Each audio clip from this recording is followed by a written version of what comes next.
7 стартов, 7 побед, вернее, в скачках первой группы. Первая группа – это значит миллионную еду. И в том числе триумфальную арку, чемпионат Ирландии, дерби ирландское, в Англии дерби выиграл. В общем, атасы аябай күштүү. Бұл ат менен, жанагы кичинекей бала менен эметкенде ласково неме керек да. Урбаш керек, кыйкырбаш керек. Бұл аттарды эле түшүнөт, баарын түшүнөт. Только сүйлөгөнү билбейт. Буларга жакшы отношение кылсаң, сага ошондой да. Это, наверное, вообще ни с чем это не объяснимо. Это когда выигрывает лошадь, которая твоя личная. Это совсем абсолютно другая этот идет. Ушулар эң биринчи байгелерим да, мына автомашина эң биринчиси 91-жылы. Анан кийин эле Курманжанда аткан 180 жылдыгын утту. Ошол эле ат. Ал уже экинчи машинасы. Мындай атсыз, мындай жашоону мен мындай элестете албайм даже.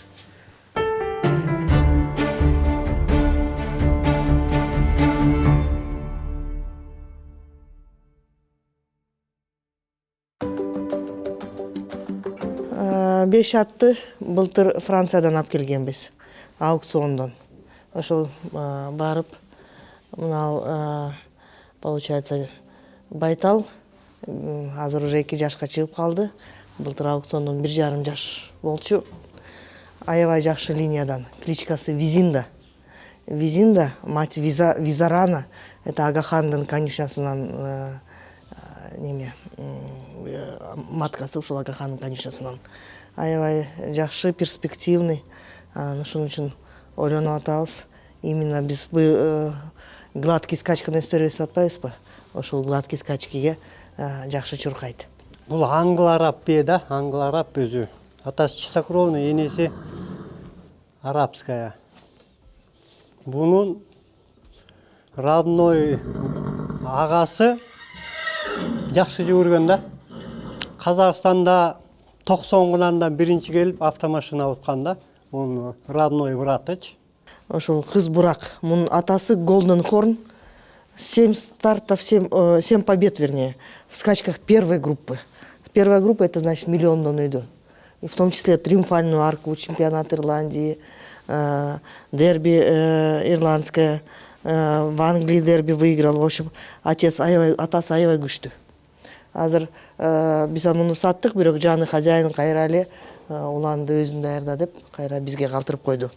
Мистер Бин, он чисто наша удача болду. Никто не думал, что можно будет его задешево купить. Потому что думали, баасы аябай үйдө болот деп. Просто так получилось, что в тот момент на аукционе мен немеге киргенде покупательдер аз болуп, и мне его удалось купить. Чисто удача, бирок жолдон аябай кыйналып калды. Мына перевозчиктер начар болуп, аябай мындай жолдон кыйнатып атты. Ошон үчүн бул эми өзүнө келди. Бирок аябай күчтүү дистанционер, атасы да, энеси да чуркаган именно стипльческе. Ошон үчүн тиги кунан чабышка, гладкий эмес, кунан чабышка буюрса, мындай аябай күчтүү ат болот деп ойлонуп атабыз. Линия Мухтахира аябай популярный среди казахов. Мухтахир дегенде эле тиякта мен барганда 20-дан ашык казактар болчу да немедечи, аукционда. Анан эми билдим да Мухтахирден прямойду ала албайм депчи. Анан карасам, бул поздний болуп, кичирээк болуп, анан энеси Мухтахирдин кызы. Анан думайм, хоть өзү Мухтахирден ала албасак деле, хотя Мухтахирдин кызынан алып алайлык деп, анан мына немени байталды алып алдым. Булар адамга өтө эле тиякта воспитание жакшы да. Кичикейинен ушундай воспитание кылат да, адамга өтө жакын да. Кличкасын пока кое элекпиз еще. Сары кыз деп кое элекпи. Сары кыз окшобойт беле? Жок, кара кыз бар, бул сары кыз. Эмне кара кызга эместейли мындай. Хорошо. Доморощенный, англо-араб. Эми азыр тоже муну биринчи гладкийге көрөлүк да, буюрса. Гладкийге көрүп туруп, анан со временем, может быть, дистанция кетеби. Вот именно булар англо-арабтар, вот эти дистанционный скачкалар бар го, баягы квартира коюп атат, ушуга жакшы болот деп, же пробегке ошоларды ушуга неметебиз, калтырып атабыз. Арабтын каны, они позднеспелые. Там, где есть арабская кровь, они позднеспелые. Баягы чистокровныйлар, алар раннеспелый болуп, они тай чабышка, кунан чабышка аябай жакшы чуркайт. Именно арабтын каны, арабтар, они позднеспелые. Даже вот классический скачкада арабский дерби 3 жашта эмес, 4 жашта өткөзүлөт, потому что они позднеспелые. Ошон үчүн биз мына аттарды сактап атабыз до более зрелого возраста. Кунанга чаппай, именно аламанга чабайлык депчи. Даже бир породанын ичинде линиялар бар. Баягы спринтерлер, они в основном быстро раннеспелый. Эрте жетилет, мындай неме болот, мындай массивный, мускулатурасы чоң. Дистанционерлер, они в основном бывают позднеспелые, и алар жеңил болот. Вот, например, даже немелерден, например, мына жеребчик бирок аябай жеңил болуп атпайбы, потому что вот именно он дистанционный линиялардан. Спортивное постоянно движение туруш керек да. Иштелбеди да, эске чыгып прогулка кылып эмес туруш керек да.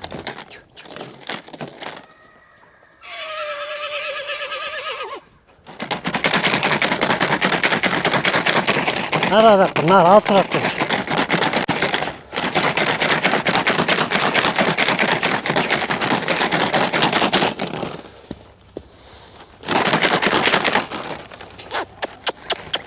Одну лошадь, например, она у нас сильно травмировалась.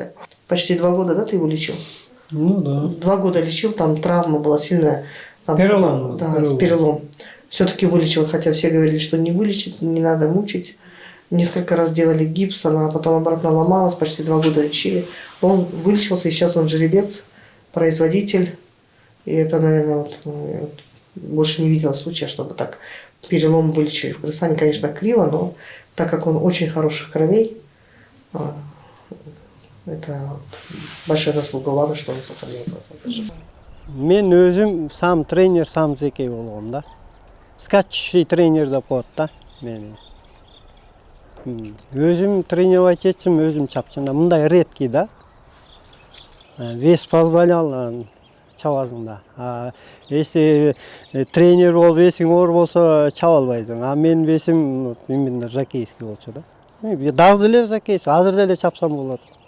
Қазір жөнөтсүнчү 60 жаштагылар давай чыккылачы деп чабабыз. Ушундай. Ошон үчүн ким көп атка минсе, ден соолугу чың болот да.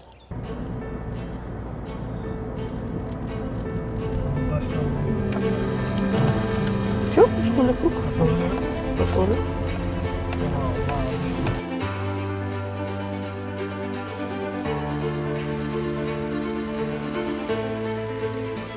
Так, получается сегодня 07.04.24, Ивановка. Дистанция 1600. Что, только трехлетки, что ли, да? У меня трехлетка. Так, кличка лошади кто у тебя? Баграм. Так, Баграм. Так, 3 года. Отец, мать кто у тебя? Отец Неме, Гранат, мать Барселона. Ой, здравствуйте. Справка. Как вы? Хорошо? Ага. Гранат Дон, да? Да, Гранат Дон, мать. Барселона. Так, Барселона. Так, Торвали? Гнедой жеребчик, да? Да, Гнедой жеребчик. Владелец КЗ Этис и Челей, да? Этис и Челей. Ты как сам? Все хорошо? Нормально? Нормально, я такая, так что Так, Бектемиров и Ляман. Кто поскачет? Арет? Джолдошбеков, да? Да. Сколько у него? 56 он. Сейчас 2 килограмма скинь. Так, Ысык-Ата район. Ысык-Ата район. Село Сынташ, да, у вас? Так, он у тебя 1 раз скакал, да? Или 2 раза скакал? 1 раз. Один раз четвертый, 1 раз третий. Так, 2 раза скакал, 1 раз третий был. Так, смотри, у тебя жеребец, он должен 55. Но так как ученик, мы 1 килограмм ему снижаем, 54 килограмма должен поехать.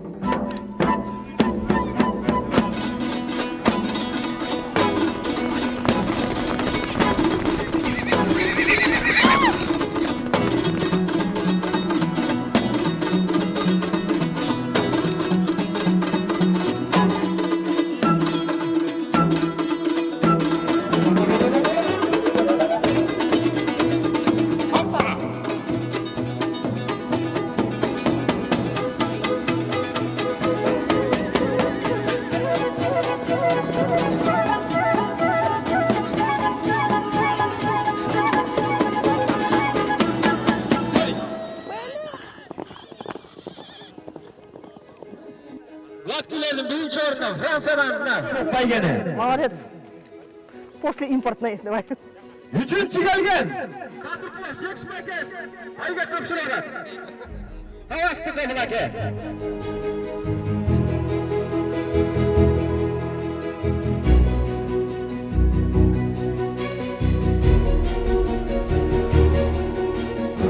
Хоть маленький приз, но, наверное, самый-самый, который вот в душе остался, это когда наша личная лошадь выиграла.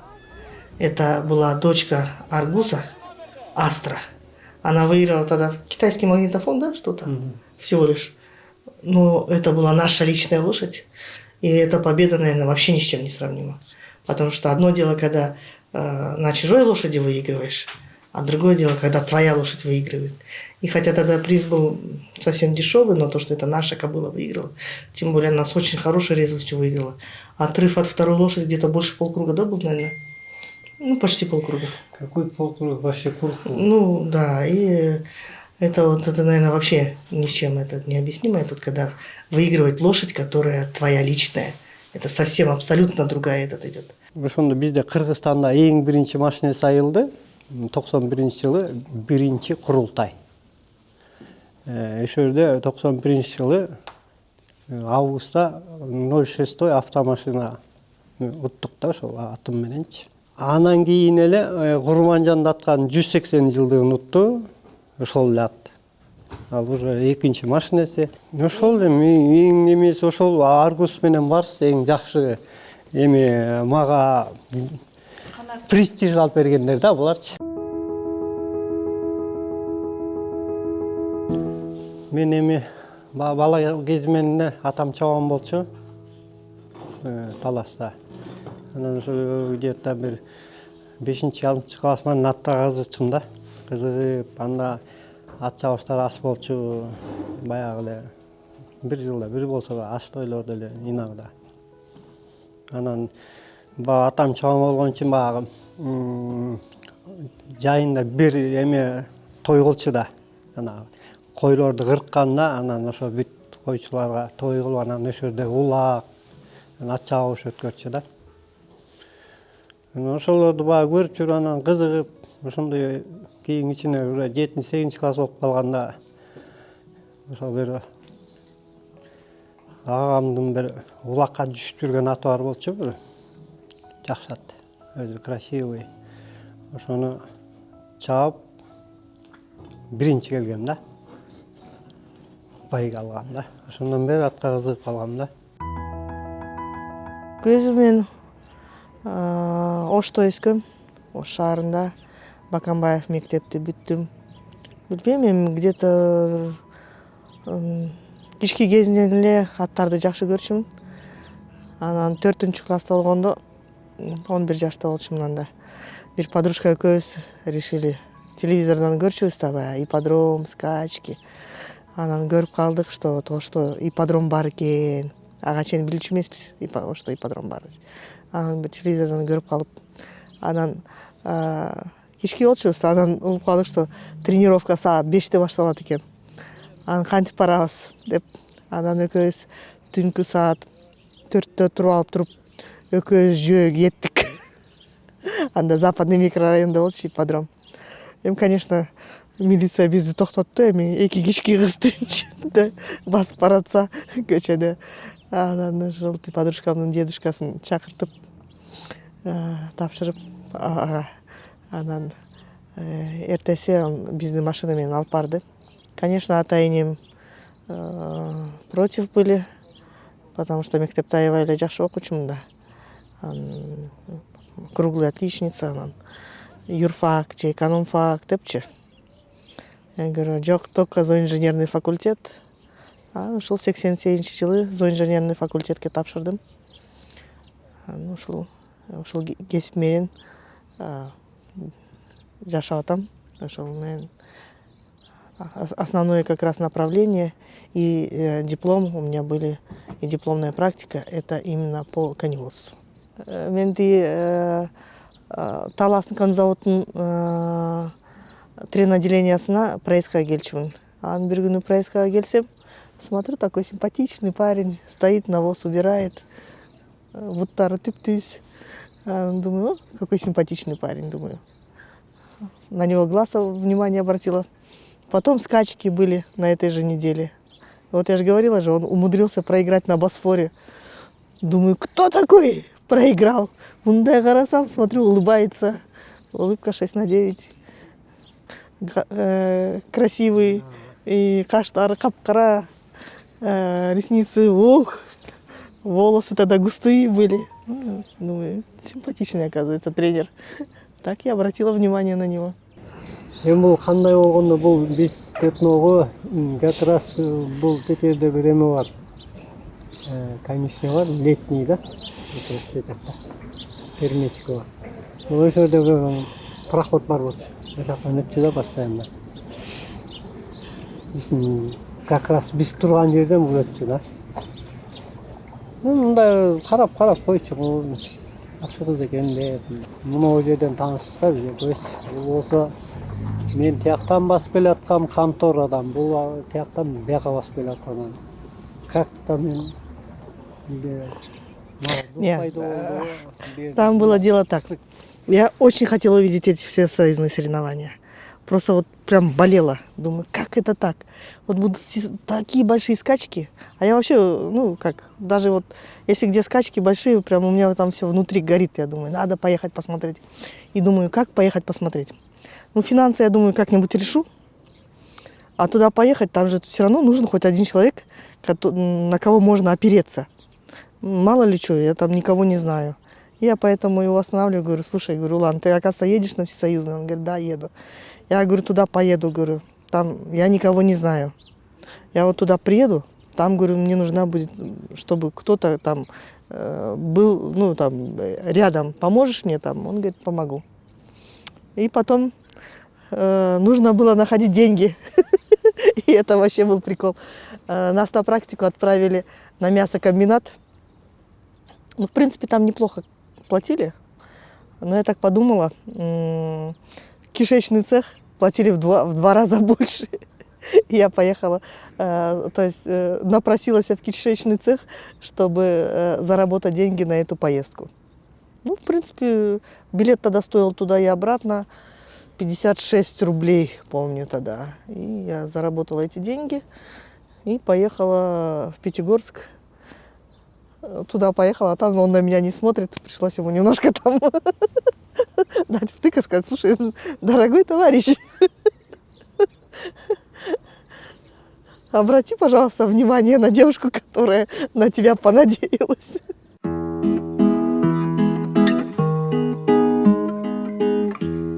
Свадьбаны, как положено, эми менен тройка эмес, эми баягы тройкага эки ат болбой калды, бир ат менен бүт центрди кыдырып, ошол жактан как коневод сыяктуу болуп өткөргөнбүз да. Вообще-то он меня обманул. Он сказал, что поедем просто знакомиться с родителями. Свадьбу мы должны были делать в марте на следующий год, в 91-м. Поехали знакомиться с родителями, он мне навалға чоқпайды. Мен алгачтан жокмун. Просто это тиякта эми Кыргызда ошондой да. Үйгө баргандан жолугуп аткан болду. Странно, ты сам убежал? Мен үйүмө тааныштырайын деп алып барам, анан тиякта жол салып коюшту ошол.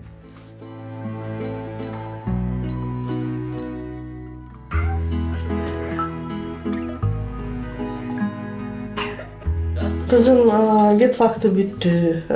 Негизи ушул атка аябай жакын болчу. Ветфакка тапшырып, бюджетке өттү. Окуп, анан где-то 4-курстарда Польшага жөнөткөнбүз немеге, практикага тама. Ипподромдо аябай мындай клиника, аябай продвинутый, там даже операции делают лошадям, аябай мындай жакшы клиника бар. Тияктан стажировкадан өттү. Балабыз политехти бүткөн, ал мына как программист боюнча. Эки неберелүү болдук. Рисунок мальчики нарисовал. Көп неберелүү болойлук деп ойлоп атабыз эми. Со временем. Может, неберелерден бирөө тоже атка кызыгар. Кызыкса, это эң улуу неберебиз Айке кызыгат. Ал кички кезинен баштап эле мындай аттан коркпойт. Атка постоянно ат дейт.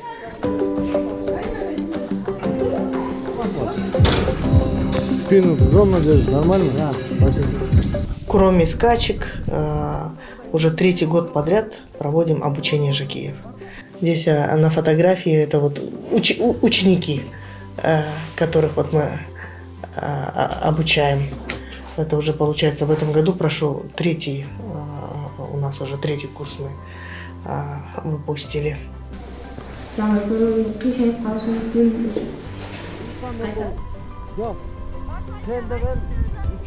Кырлоодон өйдөрөк отуруш керек мындай. Кырлоого могу тизелер мояң турса, ровная посадка.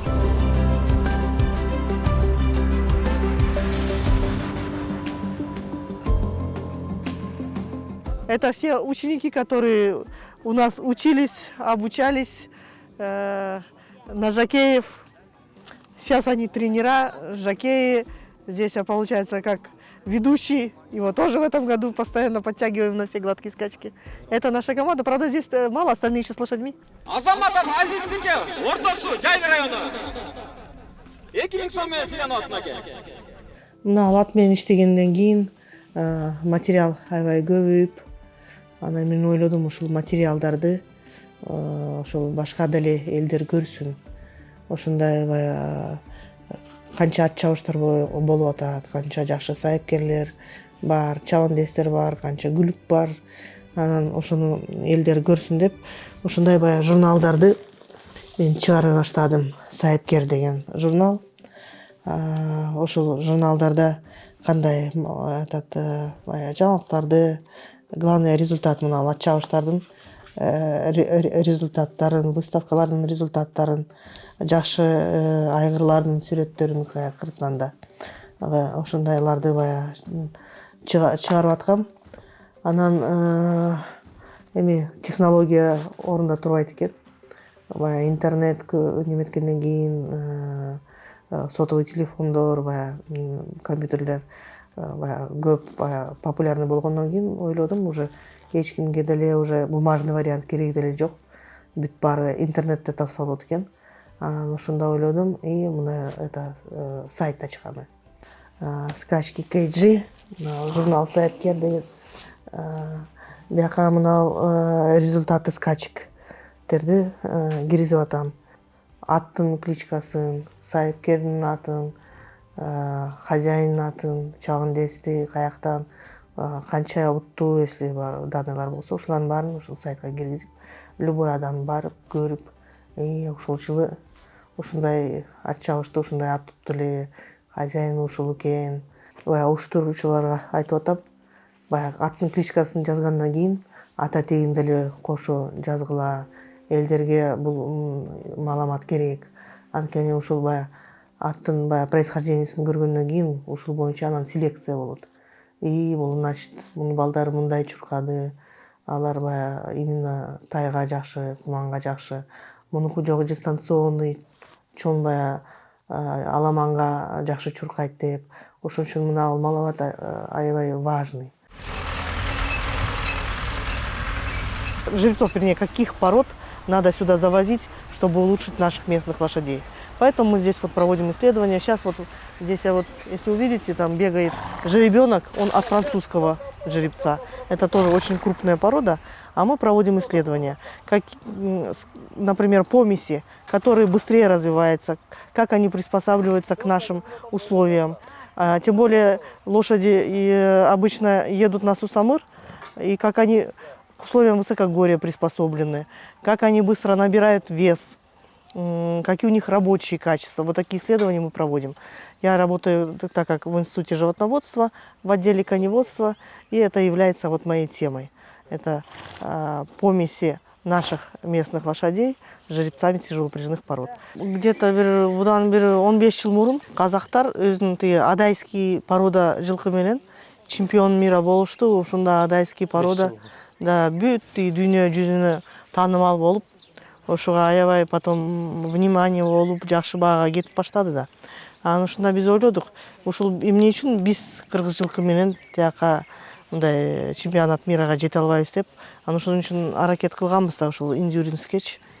Анан карасак, реально биздин жылкылар, может, адайский породадан деле өйдө. Анткени мындай крепкий бутуна, анан резвость да бар.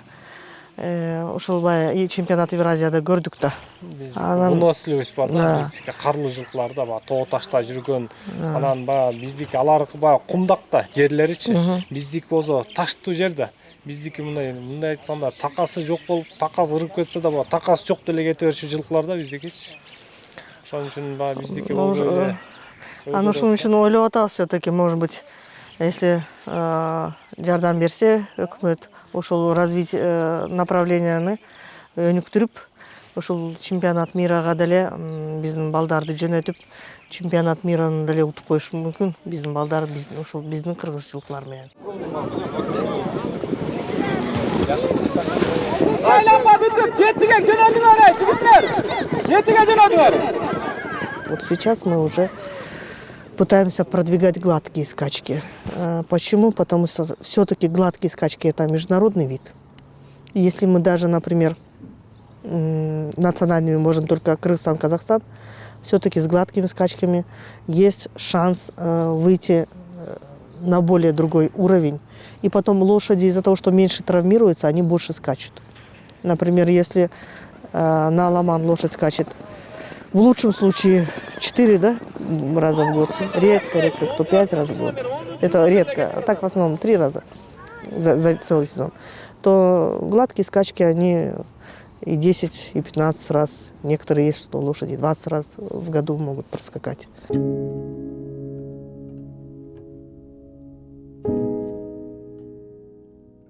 И тогда вот мы по молодости думали, что будем писать, правительство нас поддержит, ипподромы будут большие, современные, скачек будет много, мы с этими лошадьми будем,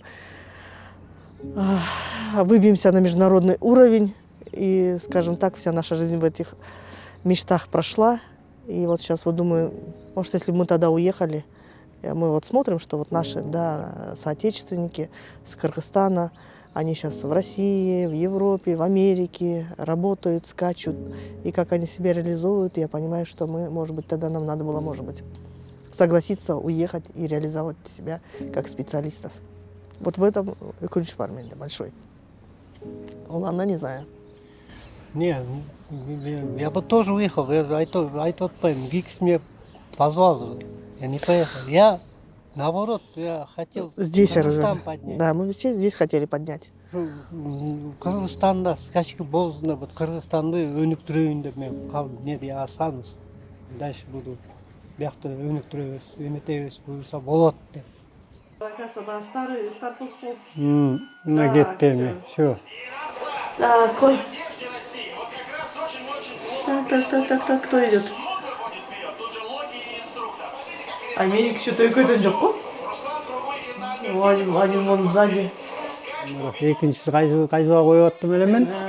На 1 и 5 ставил. Ну, все, с отрывом. Утуп кетти, меники экинчи болуп калды да. Меники биринчи, үчүнчү. Все, товарищ.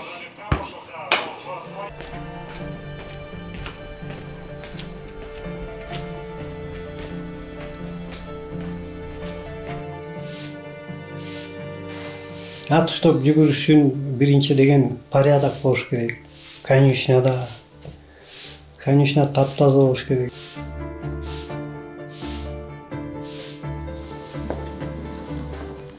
Ат мен үчүн бул мен башта бул мен досум деп койсом болот да. И даже өзүмдүн балдарымдай эле көрөм да мен. Мен өзүм багып аткандан кийин булар мен атасы болуп калам да булардын. Бул аттарга адам кандай мамиле кылса, ошого аттар эметет да. Бул аттарды жанагы бул адамдан болуп калат. Жанагы жинди кылып салыш, уруп сабай берип, ат уже адамды көргүсү келип. Бул ат менен жанагы эле кичинекей бала менен эметкенде ласковый неме керек да. Урбаш керек, кыйкырбаш керек.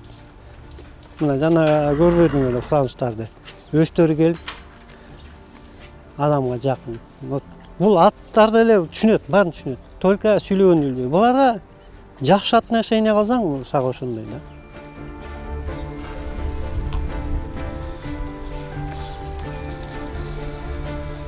Когда занимаешься своим делом, это легче. Даже если ты не получаешь ту прибыль, которую мог бы получать в другом месте, ты же радостный ходишь. Тебе это нравится, ты занимаешься то, что тебе нравится. А когда заниматься нелюбимой работой, хуже этого, наверное, нет. Лошадь – это жизнь наша, все. Как-то без атсыз, жашоону мен элестете албайм даже. Ошол бир 11 жашынан баштап эле атты сүйүп калдым, и ушу менен эле ат менен эле